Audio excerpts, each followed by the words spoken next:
Aryan Khan case में आज सुनवाई थी। आर्यन खान को दोपहर 2:30 बजे एनसीबी के ऑफिस किला कोर्ट ले जाया गया, जहां सतीश मान शिंदे ने आर्यन खान के लिए बहस करना शुरू रखी।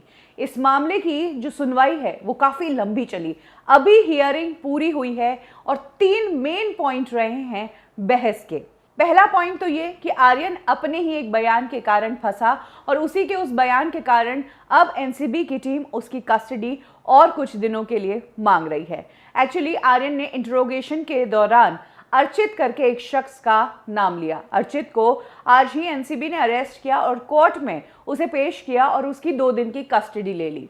अब एनसीबी का कहना है कि अर्चित को तो हमने आज अरेस्ट किया, अब अर्चित के सामने आर्यन और इन सभी को बिठा के पूछताछ करनी पड़ेगी, क्रॉस वेरिफिकेशन करना पड़ेगा। इसके लिए आर्यन की हमें जरूरत है, इसीलिए आर्यन की भी हमें कस्टडी चाहिए। दूसरा अहम पॉइंट जो कोर्ट में रहा वो ये कि 15 साल की दोस्ती जो है वो तार तार होती नजर आई। जो आर्यन और अरबाज 15 साल से एक दूसरे को जानते थे, उस अरबाज के खिलाफ ही आर्यन का बयान आया, जिसमें आर्यन ने कहा कि मैं अरबाज को जानता हूं, ये मनाही नहीं करूंगा कि मैं उसे जानता नहीं हूं, मैं जानता हूं, मैं उसके साथ ही क्रूज पे गया था, लेकिन उसकी एक्टिविटीज के बारे में मुझे कोई जानकारी नहीं। और तीसरा अहम पॉइंट जो सबसे बड़ा बाउंसर रहा, जो सतीश मान शिंदे का खेल रहा, वो ये कि जिस ड्रग चैट को एनसीबी डार्क नेट मान रही थी, बिटकॉइन मान रही थी, इंटरनेशनल ड्रग रैकेट मान रही थी, कह रही थी कि इसी चैट से इंटरनेशनल रैकेट के ड्रग रैकेट के लिंक्स है, उस ड्रग चैट को सतीश मान शिंदे ने फुटबॉल मैच की चैट बताया और कहा कि ये तो फुटबॉल मैच को लेकर डिस्कशन था, ये कोई ड्रग चैट है ही नहीं।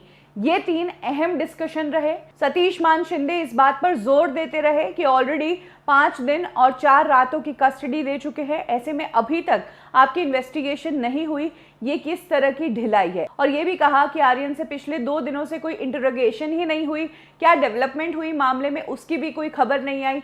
ऐसे में अब आर्यन जो है वो बेल का हकदार है।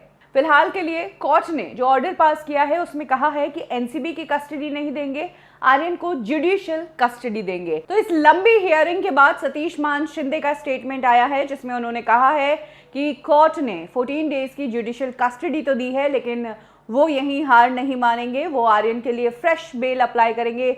2 बेल्स वो अप्लाई करेंगे, एक तो इंट्रीम बेल के लिए और दूसरी फ्रेश बेल होगी, जिसमें ये कहेंगे कि आर्यन के पास से कुछ जब्त भी नहीं हुआ है, उनके ऊपर सिर्फ कंजप्शन का आरोप है, तो ये जो ऑफेंस है ये बेलेबल है, तो इसके तहत ही आर्यन को बेल दी जाए। सतीश मान शिंदे आर्यन के लिए ये जो बेल लगाएंगे, इस पर कल सुबह 11 बजे सुनवाई होगी। आज एक और दिन उन्हें एनसीबी के ऑफिस में ही गुजारना होगा। कल बेल पर सुनवाई होगी।